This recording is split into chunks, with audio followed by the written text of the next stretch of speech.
오늘의 말씀은 우리의 이름은 그리스도인입니다 라는 제목으로 나누고자 합니다. 사도행전 11장 19에서 26절 말씀입니다. 시작. 그때 스데반의 일로 일어난 환란으로 말미암아 흩어진 자들이 베니게와 구브로와 안디오까지 이르러 유대인에게만 말씀을 전하는데 그 중에 구브로와 구레네 몇 사람이 안디옥에 이르러 헬라인에게도 말하여 주 예수를 전파하니 주의 손이 그들과 함께 하심에 수많은 사람들이 믿고 주께 돌아오더라. 예루살렘 교회가 이 사람들의 소문을 듣고 바나바를 안디옥까지 보내니 그가 이르러 하나님의 은혜를 보고 기뻐하여 모든 사람에게 굳건한 마음으로 주와 함께 머물러 있으라 권하니 바나바는 착한 사람이요 성령과 믿음이 충만한 사람이라 이에 큰 무리가 주께 더하여지더라. 바나바가 사울을 찾으러 다소에 가서 만남에 안디옥에 데리고 와서 둘이 교회에 1년간 모여 있어 큰 무리를 가르쳤고 제자들이 안디옥에서 비로소 그리스도인이라 일컬음을 받게 되었더라. 아멘. 네, 여러분 누구십니까? 당신은 누구십니까? 여러분 누군가가 여러분에게 여러분은 누구십니까? 누구입니까? 라고 물으면 여러분 뭐라고 답하시겠습니까? 저는 이렇게 이야기할 것 같습니다. 좀 쓰기 싫은 말들도 막 있었는데. 자, 저는 여자입니다. 저는 목사입니다. 저는 40대입니다. 슬퍼요. 40대. 예, 40대 힘내라. 네. 저는 네, 40대가 어때서? 괜찮아. 힘내. 우리 잘할 수 있어. 네. 저는 유부녀입니다. 유부녀 화이팅. 네. 저는 한국인입니다. 저는 부산 사람입니다. 또 저 부산 사람이에요. 전 경상도 부산 사람. 저희 남편은 전라도 전주 사람. 그래서 경상도와 전라도를 이어주는 커플이죠. 네. 문화가 많이 다르긴 하더라고요. 네. 아무튼 저는 친정은 경상도, 시댁은 전라도입니다. 자, 이렇게 뭐 몇 가지의 소개를 했지만 사실 더 많이 붙을 수 있는 것들이 있죠. 저희 신상을 여기까지만 털고 싶어서 이 정도에서 이렇게 썼는데 어떠세요? 이렇게 뭘로 구분을 한 것 같아요? 저에 대해서 뭘로 저를 설명하고 있는 것 같나요? 네. 역할, 성별, 나이, 그죠? 출생지, 음, 거주지 그런 그런 것들로 가족의 이제 유무 이런 것들로 이제 나누게 되었죠. 자, 우리는 흔히 우리를 분류합니다. 우리를 어떤 분류 가운데 사람을 이렇게 정의합니다. 그래서 어떤 것들로 분류를 많이 하냐면 언어와 문화와 성별과 지역과 학력과 빈부 이런 것들로 사람들을 가르죠. 나쁘게 하는 것은 갈라치기 한다라고 하고 또 갈라치기가 아니어도 사실 이런 것들로 많이 구별해서 정의하고 있습니다. 근데 동일 집단 원리라는 게 있어요. 동일 집단 원리 뭔지 아시나요? 동일한 집단에 대한 얘기인데 이 얘기는 사실 이제 선교학에서 나온 용어입니다. 그래서 도널드 맥가브란이라는 이제 선교학자가 교회 성장 이론에 대한 이야기를 하면서 이런 이야기를 해요. 함께 읽어보겠습니다. 시작. 사람들은 자기와 비슷한 사람들과 있을 때 더 편안함을 느끼고 그래서 같은 문화, 언어, 계층, 세대 사람들끼리 더 쉽게 공동체를 이룬다. 어떻게 생각하세요? 맞는 얘기 같아요. 네. 틀리기도 하고. 맞습니다. 자, 이야기를 잘 보면 이렇게 쉽게 그냥 이야기하면 그거예요. 같은 문화, 언어, 계층, 세대 어떻게 보면 같은 부류의 사람들끼리 쉽게 공동체를 이룬다라는 거예요. 우리의 사회를 들여다보면 그렇죠. 비슷한 사람들끼리 모여 있죠. 사실 저희 교회도 좀 청년들 중심 젊은 2040 40대 괜찮아요. 네, 2030들이 모여 있는데 아니 우리가 지금 젊은 사람들끼리 모여 있으니까 40대가 많아 보이는 거지. 40대 아직 젊습니다. 네. 근데 네, 그런 이제 무리무리 짓는 사람들이 어 있죠. 그런 것들에서 왜냐면 편안함을 느끼기 때문에 비슷한 또래끼리 어울리는 거예요. 그래서 홍대 클럽에 가면 20 대들이 있고 강남에 가면은 좀 더 이제 있으신 분이 있고 저기 이제 콜라텍 이런 데 가면은 더 이제 그 흥에 겨우신 분들이 계시죠. 근데 뭐 20 대가 콜라텍 간다고 신나지 않겠죠. 뭐 70 대가 홍대 클럽 간다고 신날 수 있지만 네, 그 이질감이라는 게 있죠. 그래서 사회는 이게 동일 집단들끼리 이렇게 끼리끼리 뭉치는 현상들이 있습니다. 그것이 굉장히 본능적이에요. 거기서 사람들이 편안함을 느낀다라는 거예요. 그것이 동일 집단 원리입니다. 그래서 여기서 이 교회 성장에 대해서도 이야기하면서 그것에 따른 결과로 이렇게 이야기합니다. 함께 읽겠습니다. 시작. 같은 언어, 같은 문화, 같은 계층, 같은 생활 방식 안에서 복음을 더 쉽게 받아들이고 교회도 더 빨리 성장한다. 어떻게 생각하십니까? 이게 교회 성장 이론인데. 맞는 것 같기도 하고 뭔가 찜찜하기도 하고 그쵸? 자, 같이 비슷한 사람들끼리 있으면 편안함을 느낀다라는 거는 팩트예요, 팩트. 그냥 사실 우리의 본능과도 같은 부분입니다. 근데 그것으로 인해서 교회가 더 빨리 성장하는가? 스피드 면에서는 그럴 수 있겠죠. 만약에 이 성장이라는 개념이 인원수의 확장이다라면 그냥 모이는 것 자체라면 더 빨리 성장한다라고 말할 수도 있겠죠. 하지만 과연 진짜 교회 성장이라는 것이 뭘까에 대해서 우리는 좀 생각해 봐야 되는 거죠. 이거를 되게 막 거창하게 같은 계층, 같은 뭐 문화 이렇게 이야기했지만 사실 이거를 되게 간단하게 심플하게 딱 던져서 말하면 "끼리끼리 모이면 편하다."라는 거예요. 끼리끼리. 자, 그래서 어때요? 교회 안에서도 끼리끼리 모이는 경향들이 있죠. 그래서 교회가 사실 커져도 사람들이 많아져도 결국 그 안에서 또 편한 사람 끼리끼리 이렇게. 그럼 그 끼리끼리에 끼지 못하는 사람들은 소외감을 느끼게 되고. 그죠. 그런 현상들이 일어나요. 왜? 그것이 우리의 어떻게 보면 본능적인 반응이기 때문에. 나와 유사한 사람들, 나와 말이 통하는 사람들, 나랑 수준이 맞는 사람들하고 어울리려고 하기 때문에. 그런데 과연 이런 질문을 할 수 있는 거예요. 그렇게 편 편한 공동체가 과연 좋은 공동체인가? 그렇게 끼리끼리 모여서 사람 숫자가 많아지는 것이 과연 진짜 교회의 성장이라고 말할 수 있는가? 그것이 정말 우리의 복음의 확장이라고 이야기할 수 있는가? 복음으로 우리가 살아내고 있는 것이다라고 말할 수 있는가? 과연 편한 것이 좋은 것인가? 이런 질문을 우리는 던지고 싶은 것입니다. 자, 오늘 읽은 말씀의 배경은 안디옥이었습니다. 안디옥은 어떤 곳이냐면 국제도시예요. 국제도시. 사실 지금 서울도 굉장히 국제도시가 되어가고 있죠. 이미 국제도시라고도 말할 수 있을 정도로 굉장히 이제 무역과 또 오가는 사람들이 활발한 인천공항이 항상 붐비고 그런 곳이 된 그런 곳이죠. 굉장히 서울도 비슷한 곳이라고 할 수 있습니다. 자, 상업의 중심지. 안디옥은 상업의 중심지이기도 해요. 네, 서울의 모습과 굉장히 비슷합니다. 그러다 보니까 다양한 민족과 언어와 문화가 공존하는 곳이기도 했어요. 그런 안디옥이라는 그 배경을 가지고 그곳에서 지금 일어나는 일들에 대해서 성경이 이야기하고 있습니다.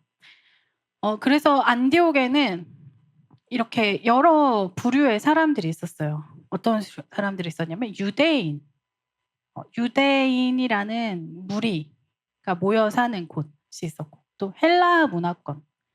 당시의 헬라 문화가 이제 그쪽 지역 전체를 다 덮고 있었기 때문에 헬라 문화권을 가진 사람들, 헬라어를 사용하는 사람들 있었고, 또 로마 권력층, 그때 로마가 지배를 하고 있었기 때문에 로마 권력층이 있었고, 또 각 민족 공동체, 뭐냐면 굉장히 무역이 활발했기 때문에 그 완전 타 지역에서 오는 이방인들, 외국인들이 많이 뒤섞여 사는 그런 국제 도시였어요.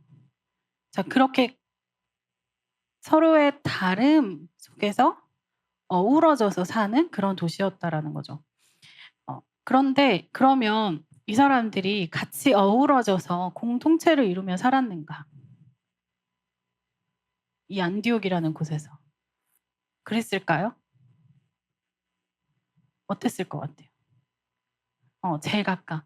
그죠? 아까 얘기했던 것처럼 동일 집단 원리. 이들 안에서도 동일하게 그 동일 집단 원리가 있었습니다. 그래서 비슷한 사람들끼리, 비슷한 배경을 가진 사람들끼리, 비슷한 출생의 배경을 가진 사람들끼리, 학벌을 배경을 가진 사람들끼리, 또 성별을 가진 사람들끼리 이렇게 모여서 서로 살았어요.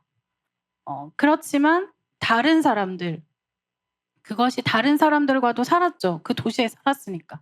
근데 그것은 공존하는 거지 공동체를 이룬 것은 아니에요. 자, 공존하는 것과 공동체를 이루는 것은 완전 다른 얘기예요. 지금 서울시에도 외국인이 어마어마하게 들어와 있어요. 그런데 우리가 그들과 공존하고 있는가, 공동체를 이루고 있는가는 생각해 봐야 될 얘기죠. 지금 여기 후암동에도 외국인이 진짜 많아요. 나가서 가만히 서 있으면 뭐 한국인하고 외국인하고 거의 뭐 2대1 비율로 지나다닙니다. 흑인 아저씨가 막 이렇게 저한테 막 윙크 날리시고 그러더라고요. 네. 너무 쉽게 흑인도 볼 수 있고 백인도 볼 수 있고 다양한 민족의 사람들을 만날 수 있어요. 지금 그런 곳이에요, 한국에서. 그쵸? 지하철 타고 다니시는 분들은 더 많이 느끼실 거예요. 지하철 안에 타면 한국인같이 생겼는데 일본말하고 있고 중국말하고 있고 이런 분들 너무 많이 있습니다. 우리는 공존해서 살고 있어요. 그런데 공존하고 살고 있는데 공동체를 이루고 살고 있는가에 대해서 생각해 볼 필요가 있습니다. 자, 공존하면서 사는 거는 뭐냐면요. 필요에 의해서 사는 거예요. 그래서 거래를 할 수 있죠. 고용도 할 수 있습니다. 어떤 소통을 위한 대화할 수 있어요. 필요에 의해서요. 그런데 공동체를 이루는 것은 함께 하는 거예요. 함께 식사를 하고, 함께 가족처럼 친구처럼 교제를 하고, 서로를 형제라고 자매라고 부르고, 그리고 이렇게 함께 예배하는 것. 이게 믿음 안에서 공동체를 이루는 거죠. 근데 이렇게 나의 가족이 되는 것, 나의 친구가 되는 것, 이 공동체를 이루는 것이 있는가? 이 서울 땅에 그것이 있는가? 이 교회 안에 그것이 있는가? 안디옥에는 그것이 있었을까?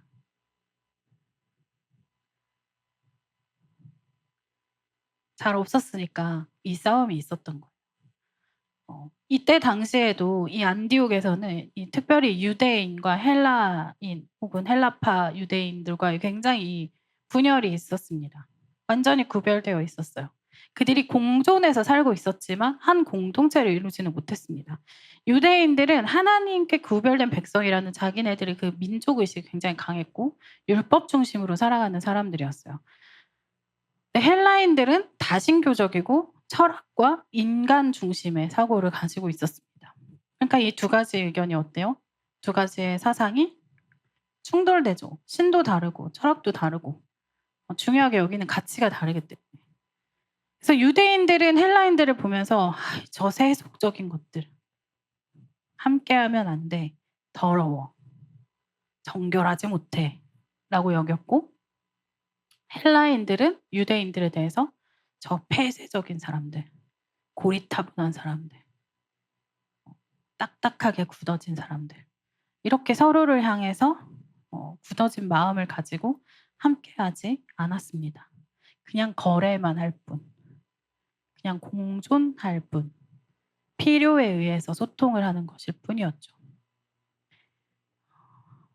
그들에게는 삶의 방식과 가치관, 세계관 이 모든 것이 다 달랐기 때문이에요. 거기서 오는 불편함이 있는 거죠.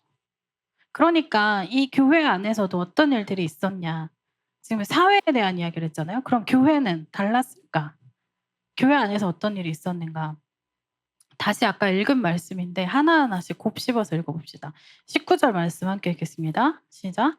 그때 스데반의 일로 일어난 환란으로 말미암아 흩어진 자들이 베니게와 구브로와 안디오까지 이르러 유대인에게만 말씀을 전하는데 누구에게? 유대인에게만. 어, 유대인에게만 말씀을 전했대요. 교회 안에서도 그 나누어짐이 있었던 거죠. 이 유대인에 대한 우월 의식, 하나님의 백성이라는 그 의식, 그런 것들이 여전히 있었던 것입니다. 이 동일 집단 원리가 굉장히 본능적인 것이기 때문에 어떻게 보면 인간을 바라보고 분석을 해보니 그렇더라라는 그 결과를 내린 거예요. 그러니까 그렇게 자연스럽게 그냥 그렇게 한 거예요. 나랑 비슷한 사람, 나와 편한 사람에게만 복음을 전하는 거죠. 들과만 공동체를 이루려고 하는 거죠. 그런데 놀랍게도 다른 일들이 일어나게 됐습니다. 무슨 일이냐? 함께 읽겠습니다. 시작. 20절 말씀입니다. 시작. 그중에 구브로와 구레네 몇 사람이 안티옥에 이르러 헬라인에게도 말하여 주 예수를 전파하니. 네. 그중에서 사람들이 헬라인에게도 복음을 전하는 일들이 있었습니다. 자, 구브로는 어디냐면 이렇게 지중해 이렇게 있잖아요. 네, 그 지중해의 중간에 있는 섬이에요. 네, 키프로스 말해도 잘 몰라 사실. 네, 키프로스라는 섬, 지금의 이름은 키프로스지만, 근데 거기 섬에 있는 이 섬 사람들이에요. 그래서 그 유대인들이 살고 있는 그 지역하고는 좀 떨어진 지역, 그리고 헬라 문화가 있는 지역이에요. 근데 그 지역에서 온 유대인들이 그리고 구레네는 어디냐면 북아프리카 지역, 네, 아프리카 지역입니다. 근데 그 지역에서 온 사람들이 어때요? 복음을 헬라인에게도 전한 거예요. 이방인에게도 복음을 전하는 일들이 있었습니다. 근데 그 전까지는 그러지 않았다는 거예요. 근데 여기서 이 구브로와 구레네 몇 사람이라고 이야기하고 있잖아요. 특별하게 누구라고 이름도 얘기하지 않는 이 사람들로 인해서 이 헬라인에게 복음이 전해지는 일들이 일어난 것입니다. 하나님의 말씀으로 복음으로 깨어있는 이 사람들이, 성경에 이름도 기록되지 않았지만 이 사람들이 이 하나님의 마음을 알아서 이 헬라인들에게 복음을 전하기 시작한 거죠. 근데 전했더니 21절 말씀 읽겠습니다. 시작. 주의 손이 그들과 함께 하심에 수많은 사람들이 믿고 주께 돌아오더라. 네, 놀라운 일이 일어나죠. 수많은 사람이 믿고 주께 돌아온 역사가 일어납니다. 정말 주님이 원하셨던 거예요. 주님이 그 행동을 기다리셨던 거예요. 그 자신의 동일 집단을 넘어서서, 유대인이라는 그 한계를 넘어서서 그 다른 민족, 다른 사람, 다른 문화권에 있는 사람들에게 나아가 복음을 전하는 것을 주님 기다리셨던 거예요. 그래서 그 일들이 일어나는 겁니다. 이 복음이 전해지고 주님께 사람들이 돌아오는 역사가 일어나는 거죠. 그래서 그 다음에 무슨 일이 일어나냐? 22절 함께 읽겠습니다. 시작. 예루살렘 교회가 이 사람들의 소문을 듣고 바나바를 안디옥까지 보내니.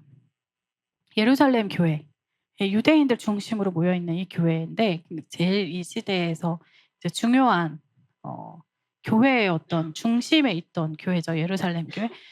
예루살렘 교회가 이야기를 듣고서 바나바를 안디옥에 보내게 되는 거예요. 무슨 일이 있나 한번 봐라. 안디옥에서 헬라인에게 복음을 전했는데 사람들이 막 일어나고 있대. 한번 바나바 너가 가서 이 상황 파악을 하고 이걸 어떻게 좀 해봐라 이러면서 이제 예루살렘 교회가 안디옥에 바나바를 보내게 되는 거예요. 자, 24절에서 그럼 바나바는 어떤 사람인가? 함께 보겠습니다. 시작. 바나바는 착한 사람이요 성령과 믿음이 충만한 사람이라 이에 큰 무리가 주께 더하여지더라. 아멘. 네, 바나바는 굉장히 착하고 성령과 믿음이 충만한 사람이었습니다.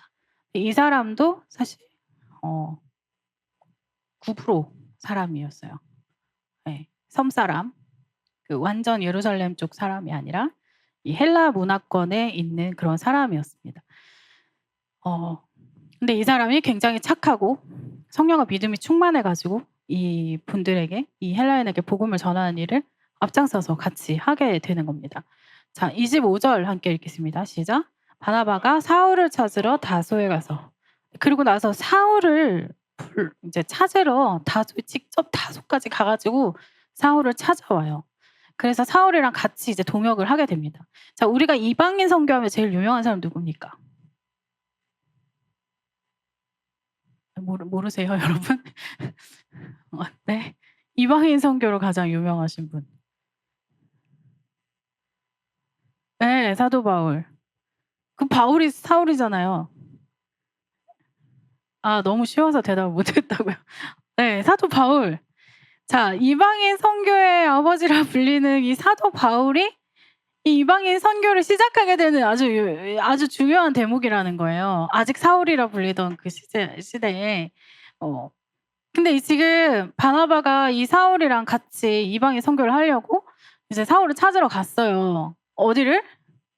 다소를 갔대요. 근데 다소, 왜 다소에 있냐고, 이 바울은 왜 다소에 있을까요?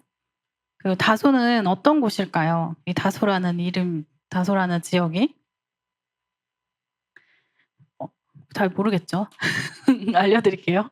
자, 터키 남부 지역에 있고 헬라 문화의 중심지입니다. 철학과 교육 도시고 국제 무역 도시입니다.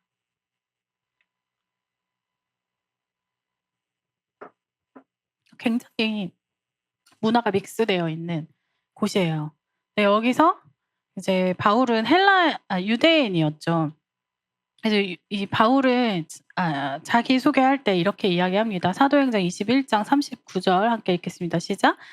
바울이 이르되 나는 유대인이라 소읍이 아닌 길길기야 다소시의 시민이니 청컨대 백성에게 말하기를 허락하라 하니. 자, 이 바울은 자기소개를 할 때 자기가 유대인이라고 얘기하면서 다소 사람이라고 또 얘기를 해요. 그러니까 유대인이면서도 이 헬라 문화권에서 자란 사람인 거예요. 그래서 바울은 헬라파 유대인입니다.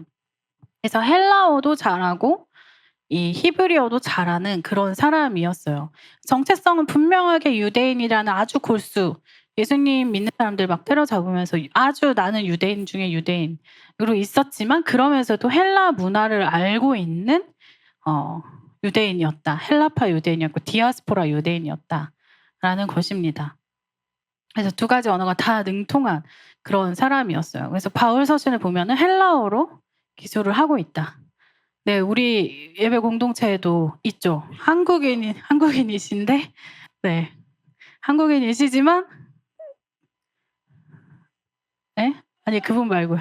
한국인이시지만 러시아어를 능통하게 모국어로 러시아어를 하시고 한국어도 능통하게 하시고 그런 디아스포라 한국인이 계시죠. 그래서 오늘 오신 분도 계시고 오늘 못 오셨는데 또 저희 공동체 안에 계시죠. 네, 이런 분처럼 바울도 그런 사람이었다라는 거예요. 헬라파 유대인이 그런 느낌이에요. 고려인 같은 분들, 조선족 같은 분들 같은 그런 느낌인 거예요. 근데 그런 이 바울을 찾으러 간 거죠. 왜 다소에 있었나? 첫 번째는 자기 고향이었어요. 그죠? 자기가 원래 살던 곳이어서 다소에 갔어요. 근데 왜 다소에 있었을까? 왜 고향에 가 있었을까? 저도 부산이 고향인데 부산을 안 내려가거든요. 왜 다소로 갔을까? 안타깝게도 이런 사건이 있었습니다. 사도행전 9장 26절. 지금 저희가 11장 본문을 가지고 설교하고 있는데 9장에서 일어난 일이에요. 함께 읽겠습니다. 시작. 사울이 예루살렘에 가서 제자들을 사귀고자 하나 다 두려워하여 그가 제자됨을 믿지 아니하니. 자, 사울이 원래 예수님 믿던 사람 때려잡았잖아요. 그러니까 이 유대인들이 느꼈을 때는 이 기독교인들이 느꼈을 때는 바울이 어떻게 느껴졌겠어요? 사울이 어떤 사람으로 느껴졌겠어요? 믿을 수 없는 사람. 우리의 적이었던 사람. 그래서 그를 어떻게 두려워했대요. 그래서 다소로 다시 돌아갑니다. 제대로 사역을 할 수가 없는 거예요. 자기는 분명 예수님 부르심 받았는데도 제대로 사역을 할 수 없는 발목이 묶인 그런 상태였던 겁니다. 근데 또 지금 심지어 요 11장 저희가 본문 나누고 있는 이 11장은 어떤 상황이었는가라고 했을 때 19절 말씀 다시 한번 읽어볼까요? 상반 부분 읽어볼게요. 시작. 그때 스데반의 일로 일어난 환난으로 말미암아 흩어진 자들이 이 일이 어디서 있었냐라는 거 어디서 이 일이 있었냐라면 스데반의 일로 일어난 환난으로 말미암아 흩어진 자들 가운데 있었던 일인 거예요. 근데 그 스데반 죽을 때 그 앞에 누가 있었죠? 사울이 있었죠. 사울이 그 스데반을 죽이는데 아주 주동자 역할을 하는 사람이죠. 그러니까 이 스데반이 죽는 사건으로 인해서 사람이 한 명 죽었어. 돌에 맞아 죽었어. 예수님 믿는다는 이유로 돌에 맞아 죽었어. 그 한 사람 죽은 게 그 공동체, 그 무리 안에서 얼마나 충격이었겠어요. 그 죽음이 내가 될 수 있는 건데, 그죠? 그래서 사람들이 막 도망갔단 말이에요. 막 흩어져서 도망갔어. 그 도망가는 중에 이제 헬라인에게도 복음을 전하고 이런 일이 있었던 거죠. 근데 그런 중이었으니까 이 사람들 안에 각인되어 있을 때 이 사울이라는 사람은 어떤 사람이겠어요? 무서운 사람이죠. 그가 두려워서 다속을 갔는데 무서운 사람이에요. 그런데 바나바라는 사람이 이 사울을 다시 불러오는 거예요. 같이 사역하자고. 그래서 이 사실은 사울이라는 사람이 생기기까지 이 바나바라는 사람의 역할이 정말 대단한 것입니다. 바나바는 왜 사울을 찾으러 갔는가? 이 사울이라는 사람을 다시 보니까 유대인이면서 헬라 세계를 이해한 사람이고 히브리어와 헬라어에 다 능통한 사람이고 문화적 경계 사이를 살아본 사람이고 공동체에서 배척까지 당해본 사람인 거예요. 공동체 들어가고 싶었지만 들어가지 못한 경험을 해본 사람인 거죠. 쉽게 말하면 왕따를 당한 사람이라는 거예요. 근데 그 경험이 이 경계선 사이를 오가면서 그거의 문화에 찡겨서 여러 가지 그 언어적, 문화적 갈등 속에서 있었던 그 경험을 가진 이 사람이 바나바가 딱 보니까 이 사람이 제격이네. 정말 하나님의 나라를 세우기 위해서 사용하실 사람이네라는 걸 바나바가 알아본 거죠. 더 크게는 하나님이 그것을 사용하신 거죠. 그래서 바나바가 이 사울을 찾으러 가서 데리고 옵니다. 같이 동역하자. 이 일을 같이 하자. 하나님께서 이제 문을 여셨다. 그러면서 새로운 정체성을 주시는데요. 이 말씀이 끝나는 무렵 11장 말씀 바나바가 이제 사울을 데리고 왔어요. 그래서 사울이랑 같이 복음을 막 전해요. 그래서 그 일들이 있고 나서 어떤 결과가 있었냐면 26절 말씀이 일어납니다. 함께 읽겠습니다. 시작. 만남에 안디옥에 데리고 와서 둘이 교회에 1년간 모여 있어 큰 무리를 가르쳤고 제자들이 안디옥에서 비로소 그리스도인이라 일컬음을 받게 되었더라. 그리스도인이라 일컬음을 받게 되었더라. 자, 헬라인도 아니고 유대인도 아니고 이제 그들을 새로운 그리스도인이라 부르게 된 거예요. 부름 받게 되었대요. 사람들이 그리스도인이다, 그리스도인이다 이렇게 불렀다라는 거예요. Call me 이렇게 우리를 부르는 게 사실 이름이잖아요. 우리의 이름. 러시아어로는 나를 이렇게 부른다라고 말하거든요. 내 이름이 뭡니다라고 말할 때 나의 이름은 이렇게 말 안 하고 나를 이렇게 부른다. 사람들이 나를 이렇게 부른다라고 소개를 해요. 사실 이름이라는 거는 누가 나를 어떻게 부르냐라는 거예요. 그렇죠? 근데 사람들이 그리스도인이라고 부르기 시작했다라는 거예요. 그 이름은 정체성을 가지고 있죠. 그래서 이 그리스도인이라는 새로운 이름을 갖게 됐다라는 거예요. 이 사람들이. 복음으로 그 동일 집단을 넘어서서 나아간 그 사람들이 새롭게 갖게 된 이름, 그리스도인이라는 이름을 갖게 된 거죠. 그래서 함께 읽겠습니다. 그리스도인이란 그리스도가 가장 중요한 정체성이 된 사람들이다. 자, 우리가 그리스도인이라고 부름 받는 거는 우리의 아까 제가 말했던 뭐 나이가 어떻고 성별이 어떻고 국가 출신이 어디고 어떤 언어를 쓰고 어디서 태어났고 그게 아니라 나는 그리스도인입니다. 나는 그리스도가 내 삶의 가장 중요한 존재입니다. 난 그렇게 살아가는 사람입니다. 나는 그런 가치관을 가진 사람입니다. 내가 한국인이기 전에 나는 그리스도인의 정체성을 가진 사람입니다. 내가 여자이기 전에 나는 그리스도인이라는 정체성을 가진 사람입니다. 내가 목사가 되기 전에 나는 그리스도인이라는 정체성을 가진 사람입니다. 이게 먼저라는 거예요. 주님 우리를 그렇게 부르고 계십니다. 넌 누구냐? 너는 그리스도인이다. 주님 우리를 그렇게 부르고 계십니다. 그래서 여러분에게 다시 묻고 싶습니다. 여러분 누구십니까? 주님 앞에, 사람들 앞에, 공동체 앞에 여러분 누구십니까? 여러분 뭐라고 여러분을 소개하겠습니까? 여러분에게 가장 중요한 가치는 무엇이고 여러분이 가지고 있는 그 문화는 무엇입니까? 우리는 그리스도인입니다. 그렇다면 우리의 자연스러움, 우리의 익숙함을 뛰어넘어서서 우리는 복음 안에서 하나 될 수 있는 것입니다. 그래서 다른 민족의 사람들, 다른 문화를 가진 사람들, 다른 언어를 가진 사람들도 주님 안에서 하나 될 수 있는 거죠. 에베소서 말씀 좀 함께 읽겠습니다. 이때도 결국에 이 헬라인과 유대인이 어떻게 이해되는가 주님 안에서 이 말씀인데요. 함께 읽겠습니다. 시작.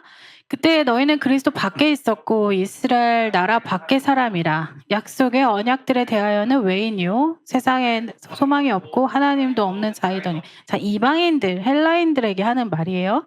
이어서 읽어보겠습니다. 이제는 전에 멀리 있던 너희가 그리스도 예수 안에서 그리스도의 피로 가까워졌느니라. 그는 우리의 화평이신지라 둘로 하나를 만드사 원수된 것 곧 중간에 막힌 담을 자기 육체로 허시고.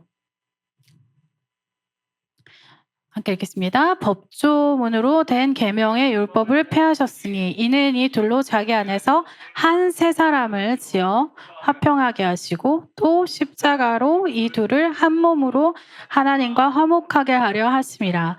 원수된 것을 십자가로 소멸하시고. 자, 한 세 사람을 만드신대요.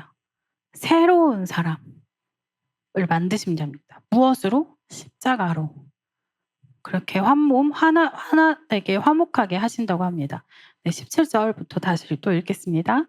또 오셔서 먼데 있는 너희에게 평안을 전하시고 가까운 데 있는 자들에게 평안을 전하셨으니 이는 그로 말미암아 우리 둘이 한 성령 안에서 아버지께 나아감을 얻게 하려 하심이라. 자, 한 성령 안에서 아버지께 나아감을 얻는데요. 자, 아버지라고 부르는 건 뭐예요?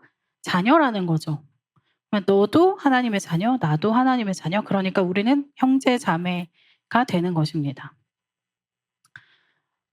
자, 19절 함께 읽겠습니다. 그러므로 이제부터 너희는 외인도 아니요 나그네도 아니요 오직 성도들과 동일한 시민이요 하나님의 권속이다. 동일한 시민이라고 얘기하고 있어요. 동일한 시민. 복음 안에서 동일한 시민. 여기서 우리가 다시 질문하고 싶습니다. 진짜 화목과 평안이 무엇인가? 진짜 편한 것이 무엇인가? 동일 집단끼리 모여있는 그 편안함이 진짜 편안함인가? 그것이 정말 교회 성장인가? 그것이 참된 성장인가? 주님이 우리에게 그렇게 말씀하시고 그렇게 가르치고 계시는가? 그렇지 않다라는 것입니다.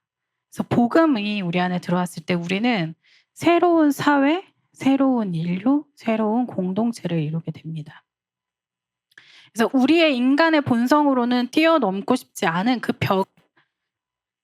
벽을 넘게 된다라는 거예요. 새로운 사회, 새로운 인류, 새로운 공동체, 새로운 문화를 이루게 되는 것입니다. 예수님의 족보 보면 예수님도 재미있는 분이세요. 우리가 마태복음 1장 5절에서 6절 함께 읽겠습니다. 시작. 살몬은 라합에게서 보아스를 낳고 보아스는 루스에게서 오벳을 낳고 오벳은 이새를 낳고 이새는 다윗 왕을 낳으니라. 다윗은 우리아의 아내에게서 솔로몬을 낳고. 이게 예수님의 족보인데 이 노란색으로 돼 있는 부분. 라합 어떤 사람이죠? 이방 여인 기생 라합. 여리고성 무너뜨릴 때 있었던 사람이죠. 네. 보아스의 아내 룻은 이방 여인. 근데 이 룻이 그러면은 봐봐요. 보아스는 어머니가 라합인 거예요. 그죠? 그러면은 다문화 가정이죠. 보아스가 다문화 가정인 거야. 그죠? 근데 보아스의 아내는 룻 이방인이죠. 또 다문화 가정이에요. 몇 프로? 75% 다문화 가정이에요.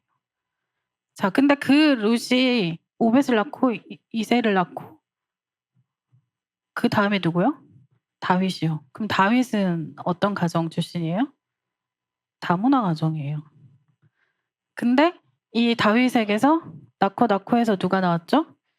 예수님. 예수님 100% 유대 혈통 아닙니다. 예수님의 족보 안에 이미 다민족적인 것이 들어가 있어요. 이것이 하나님의 섭리입니다. 하나님은 흩어 뿌리시는 분이 아니세요. 하나님은 차별하시는 분이 아니십니다. 하나님은 하나님 안에서 하나 되게 하십니다. 이 민족의 벽을 넘어서. 하나님을 경외한다면, 우리가 하나님과 함께 예배한다라면 그 민족의 경계를 넘어서서 메시아까지 태어나게 하신다고요. 그 역사를 이루신다고요. 이 영광의 이 족보의 대열에 이 여인들의 이름을 집어넣으시는 거예요. 너무 놀랍죠. 그래서 우리는 우리의 정체성이 먼저 하나님 나라의 시민입니다.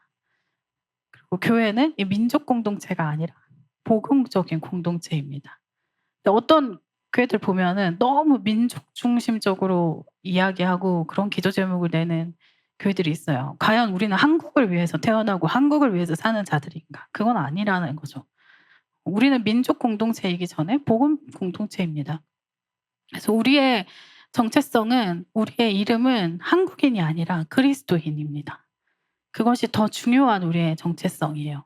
그래서 외국인들을 우리가 맞이한다라고 했을 때 환대를 되게 이벤트처럼 하는 경우들이 있습니다. 어떤 봉사활동 하듯이.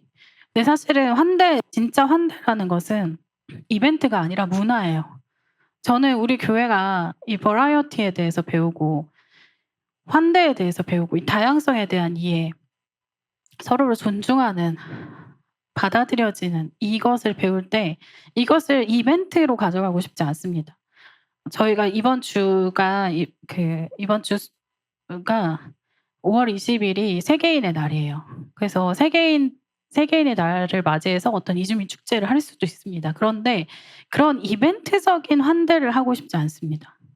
물론 이벤트도 때로는 필요합니다. 그런데 저는 그것보다 먼저 우리의 마음 안에 이미 이 환대의 문화가 자리 잡히기를 원합니다. 그래서 누구나 이 자리에 왔을 때 저희가 또 몇 명의 외국인들이 오셨었죠. 그리고 이미 공동체 안에도 계시죠, 몇 분이. 근데 그런 분들과 우리가 함께 할 때 우리 마음 자체가 이것이 어떤 이벤트적으로 환대를 하는 것이 아니라 이 자연스러움으로, 복음 안의 자연스러움으로 이것이 우리 교회의 하나의 문화가 되었으면 좋겠습니다. 그래서 다문화라는 이 자체가 어떤 도움과 지원과 선교가 필요한 대상이 아니라 함께 예배하고 함께 결정하고 함께 섬기고 함께 선교하는 그런 공동체로 우리가 거듭났으면 좋겠습니다. 마지막으로 말씀을 좀 보면 이 사도행전 11장에서 이렇게 이 헬라인에게 복음을 전하기 시작했잖아요. 근데 이제 13장에 이르러서 2장이 지나갔어요. 2장이 지나가고 나서 어떤 일이 벌어졌냐면 이방인 지도자들이 생기게 됩니다. 그래서 13장 1절 말씀 함께 읽겠습니다. 시작.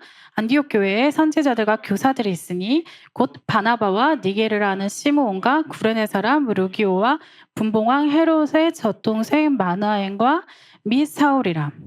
이들이 교회의 지도자들인 거예요. 선지자이자 교사인 사람들. 지금으로 치면 목사, 전도사, 장로 이런 사람들이 생기는 거예요. 자, 근데 이 사람들 특징이 뭐냐? 바나바는 구브로 출신의 유대인. 구브로. 아까 말했던 그 섬사람, 근데 레위인이에요. 굉장히 유대인 정체성 강하신 분입니다. 자, 시므온, 니게르라고 불립니다. 니게르 혹시 뭔지 아세요? 검은이라는 뜻이거든요. 그래서 흑인이었다는 얘기예요. 루기오, 구레네 사람, 북아프리카 사람이었다. 자, 마나엔, 분봉왕 헤롯의 젖동생, 부유한 계층의 사람입니다. 빈부도 다양하게, 계층도 다양하게 있었던 거예요. 자, 사울 아까 말했던 다소 출신의 유대인. 자, 이렇게 다양한 사람들이 교회의 지도자로 성장하게 되는 겁니다.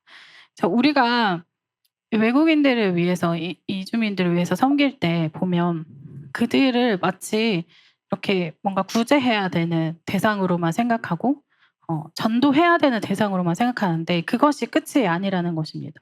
그들 우리가 어깨를 나란히 하고 때로는 우리를 가르치는 자로 그들을 세우고 그들과 함께 나아가는 것, 그것이 성경적인 모습, 복음 안에서 복음으로 거듭난 공동체의 모습이라는 거죠. 그래서 우리가 그런 꿈을 꾸고 나아가면 좋겠어요. 그래서 저는 에반교회에 외국인 목사님들도 생기고 외국인 장로님도 생기고, 우리는 장로님은 안 세우고 에반지기를 세우는데 외국인 에반지기도 생기고 이제 그런 비전을 또 꿈꾸면서 나아가고 싶습니다. 이것을 볼 때 우리가 이해해야 될 게 뭐냐면 우리 모두는 고유의 문화를 가지고 있다라는 거예요. 그래서 우리가 지난주에 왔던 아르좀 가정 이야기, 누가 물어보더라고요. 이제 "한국말 하실 줄 아세요?" 이러니까 "아 네. 아세요. 압니다." 이렇게 하면서 이제 "한국 온 지 몇 년 됐어요?" 이러는데 "아 17년 됐습니다." 이렇게 이야기하더라고요. 네. 제가 그 앞에 이한이가 있었는데 이한이한테 "야 너보다 여기 훨씬 오래 살았다."고 이제 막 이야기했는데, 네. 그분의 인생에서 3분의 1 이상을 한국에 산 거죠.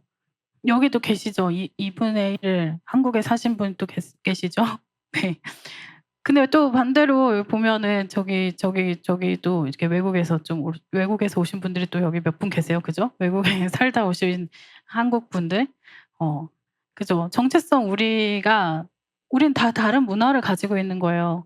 그죠? 저분은 또 영국이 더 편하신 분 계시고, 그죠?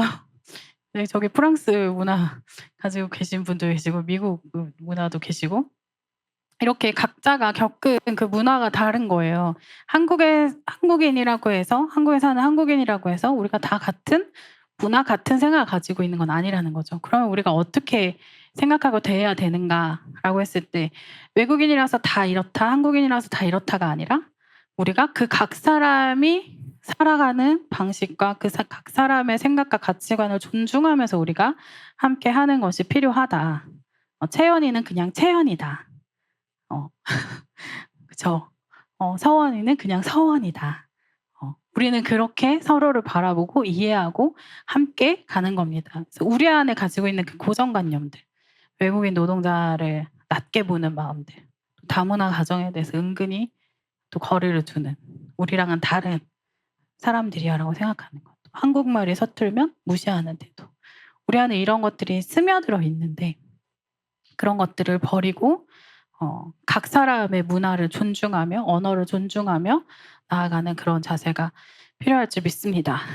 그래서 우리의 정체성은 그리스도인입니다.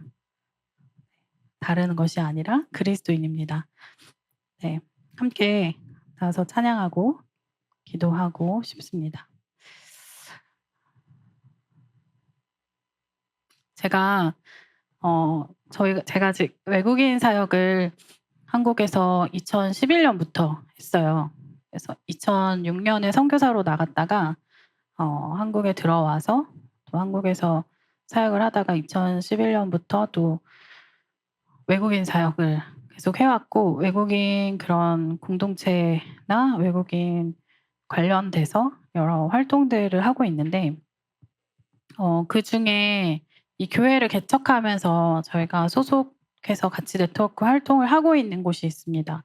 그래서 작년에 말씀 전하러 오셨던 신치원 목사님하고 박유키 목사님, 신치원 목사님하고 같이 오셨던 이제 박유키 목사님 계신데, 이제 그렇게가 같이 엑츠 11이라는 공동체로 있고요. 그리고 브릿지음이 박유키 목사님이 엑츠 11에 계시는 박유키 목사님이 하는 선교단체인데, 저희가 엑츠 11은 작년부터 같이 네트워크 활동을 했었고, 이제 이번에 브릿지음에 저희가 같이 소속돼서 좀 더 교회를 좀 다문화 목회적으로 또 개척을 해 나가 보려고 합니다. 그래서 우리가 같이 이 비전을 품고 같이 나아가면 좋겠습니다. 지금 당장 우리가 외국인들이 우리 공동체에 많진 않지만 그래도 우리가 이 한 사람 한 사람들을 귀하게 섬기는 마음으로 나아가고, 또 우리가 이런 분들을 더 많이 초대하고 이 공동체 안에서 단순한 구제나 선교의 차원을 넘어서서 정말 우리 공동체의 일원이자 가족이자 또 우리의 리더로 세워나가는 그런 일들을 같이 하고 싶습니다. 그래서 여러분들도 함께 마음을 품고 또 나아가시면 좋겠습니다. 같이 찬양하고 기도하겠습니다. 우리는 하나님의 자녀, 주 사랑 안에 우리 거할 때 주님 나를 사랑하신 것 같이 우리도 서로 사랑할 수 있네. 우리는 주의 몸된 교회, 뭐든지 제가 하나 될 때 예수님의 마음을 닮아가며 고통과 즐거움 함께 나누네. 하나님 안에서 우리 서로 이어져 주가 거하실 성전이 되네. 모퉁이 돌 대신 예수와 하나 되게 하신 성령 안에 함께 쓰여져 가네. 하나님 안에서 우리 서로 이어져, 하나님 안에서 우리 서로 이어져 주가 거하실 성전이 되네. 모퉁이 돌 대신 예수와 하나 되게 하신 성령 안에 함께 쓰여져 가네. 이 시간 함께 기도하실 때 우리의 부르심을 생각해 보십시다. 하나님께서 우리를 어떻게 부르셨는가. 사실 우리가 이방인이죠. 우리가 유대인이 아니라 우리가 이방인입니다. 그런데 그 이방인에게 복음이 확장됐기 때문에 우리가 예수님 믿고 있는 것입니다. 그리고 우리에게 하나님께서 말씀하십니다. 너희가 너희의 민족의 벽을 넘어서서, 너희가 가지고 있는 그 문화의 장벽을 넘어서서 함께 이웃이 되고 함께 가족이 되고 함께 공동체가 되기를 소원한다라고 주님 말씀하십니다. 그냥 공존하는 거 말고요, 필요에 의해서 소통하는 거 말고요, 그냥 한 도시에 거주하고 있는 거 말고요, 정말 가족으로 공동체로 서로 사랑하고 섬기고 존중하면서 그렇게 나아가게, 그런 교회가 되기를 하나님께서 바라고 계십니다. 우리가 편한 대로 나아가는 거, 우리랑 비슷한 사람들만 모이는 것이 아니라 우리와 다른 사람들, 다른 문화와 가치를 가진 사람들, 그렇지만 그리스도라는 그 중심으로 모인 사람들, 그 그리스도인이라는 정체성으로 우리가 온전히 하나 되기를 소원합니다. 이 시간 그래서 함께 그것을 위해서 기도하십시다. 주님, 우리가 그리스도인의 정체성을 가지고 우리의 문화의 벽을 허물며 나아가길 원합니다. 라고 함께 기도하십시다. 주님, 주님 아버지 감사합니다. 하나님 아버지, 우리에게 하나님의 부르심을 주님 허락하여 주심에 주님 감사합니다. 하나님, 그래서 하나님 우리가 이 부르심을 가지고 나아가기를 간절히 소원합니다. 하나님, 우리가 가지고 있는 하나님 우리의 문화와 언어와 하나님 그 고유의 모든 가치관들, 하나님 그런 것들을 하나님 넘어서기를 원합니다. 하나님, 주님께서 우리를 그리스도인이라 부르셨습니다. 하나님, 다른 누군가가 아니라 하나님 그리스도를 중심으로 하는 하나님 그 정체성 가운데 하나님 우리가 나아갈 때 하나님 우리가 가지고 있는 하나님 그 모든 벽들이 허물어질 줄을 주님 믿습니다. 하나님, 돌 대신 예수와 내게 하신 성령 안에 하나님, 그래서 예수님께서 그러셨듯이 바나바가 그랬듯이 또 사울이 그랬듯이 하나님 초대 초대 교회들이 그랬듯이 하나님 우리가 가지고 있는 그 벽들을 허물며 나아가고 싶습니다. 하나님 우리 안에 있는 인간적인 마음들 하나님 이 마음들이 내려놔지고 하나님 정말 주님 부르시는 그 부르심대로 나아가는 그런 우리 되게 하시옵소서.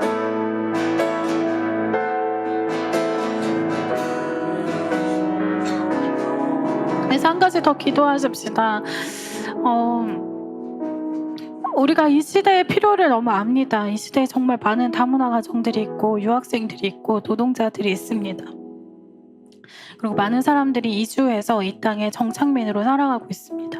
이 땅에서 태어나고 있는 다민족적인 사람들도 정말 많이 있습니다. 아직 국적을 따지 못한 사람들도 있고 또 국적을 딴 사람들도 있습니다. 근데 하나님께서 이 도시를 점점 그렇게 다문화 사회로 가게 하고 계시는데 이 가운데서 우리가 어떻게 반응해야겠습니까?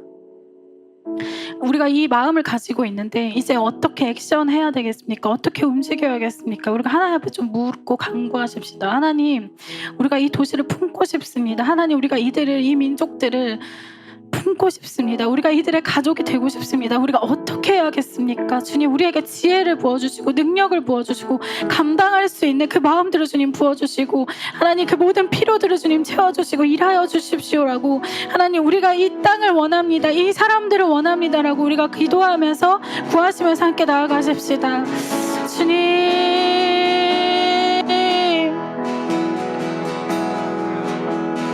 하나님 아버지 하나님 우리가 이들의 하나님 가족이고 친구가 되고 싶습니다. 하나님 아버지 하나님 우리가 어찌 나아가야겠습니까? 하나님 아버지 정말 주님의 나라를 하나님 구합니다. 하나님 주님의 뜻을 구합니다. 주님 말씀하여 주시옵소서. 하나님 우리를 가르쳐 주시옵소서. 하나님 우리를 이끌어 주시옵소서. 하나님 우리의 생각과 능력의 한계를 뛰어넘어서 하나님 정말 주님의 일하시는 것들을 보기를 간절히 소원합니다. 주님 우리에게 말씀하여 주시옵소서. 하나님 우리를 가르쳐 주시옵소서. 주님 우리를 이끌어 주시옵소서. 하나님 우리의 마음을 주님 뜨겁게 하여 주시고 하나님 정말 성령님께서 우리를 이끄시는 대로 하나님 이렇게 나아가는 그런 우리들 되기를 간절히 소원합니다. 주님 일하시옵소서. 주님 우리 가운데 말씀하시고 주님 일하여 주시옵소서. 주님 하나님 아버지 주님을 구합니다. 주님 일하기 시작한 모든 시선을 주님께 드리고 모든 시선을 주님께 드리고 살아계신 하나님을 살아계신 하나님을 느낄 때 내 삶은 주변에 나가야 되고 하나님이 일하기 시작하는 하나님이 일하기 시작하는 아멘. 하나님 아버지 감사합니다. 하나님 아버지 하나님 우리의 뜻이 아니라 우리의 의지가 아니라 우리의 생각이 아니라 하나님의 마음으로 우리가 살아가기를 소원합니다. 하나님의 마음으로 우리가 교회로 세워지기를 소망합니다. 하나님 우리의 익숙함을 벗어던지고 우리의 편안함을 벗어던지고 하나님 우리가 온전히 복음이라는 그 중심을 가지고 그리스도인이라는 정체성을 가지고 오직 그리스도 중심적인 그 사고방식을 가지고 공동체를 이루며 나아가기를 소원합니다. 하나님 우리 안에 있는 모든 벽들을 허물어 주시옵소서. 하나님 나이와 성별과 민족과 문화와 그 모든 벽들을 주님 허물어 주시옵소서. 그래서 우리가 복음 안에서 온전히 하나 되게 하시고 복음으로 온전히 섬기게 하시고 복음으로 하나님 이 도시를 하나님 이 민족들을 섬기며 나아가게 해주시옵소서. 하나님 그거에 필요한 모든 지혜와 또 재정과 능력과 함께 할 수 있는 그 마음들을 하나님 주님 부어주시옵소서. 하나님 우리는 할 수 없습니다. 그러나 주님 원하시기에 하나님 우리가 우리의 삶을 드립니다. 우리의 생각을 드립니다. 하나님 이 교회를 주님의 손에 올려드립니다. 주님 이 교회 가운데 역사하여 주시옵소서. 말씀하여 주시옵소서. 인도하여 주시옵소서. 주님께 모든 걸 맡기며 예수님의 이름으로 기도했습니다. 아멘. 네, 이 시간 꼬람대호 하시면서 우리가 하나님 앞에 묻는 시간을 갖도록 하겠습니다. 좀 특별히 우리가 구체적으로 무엇을 할 수 있을지에 대해서 이렇게 적으시고 소그룹 모임할 때 또 나눠 주시면 좋겠습니다.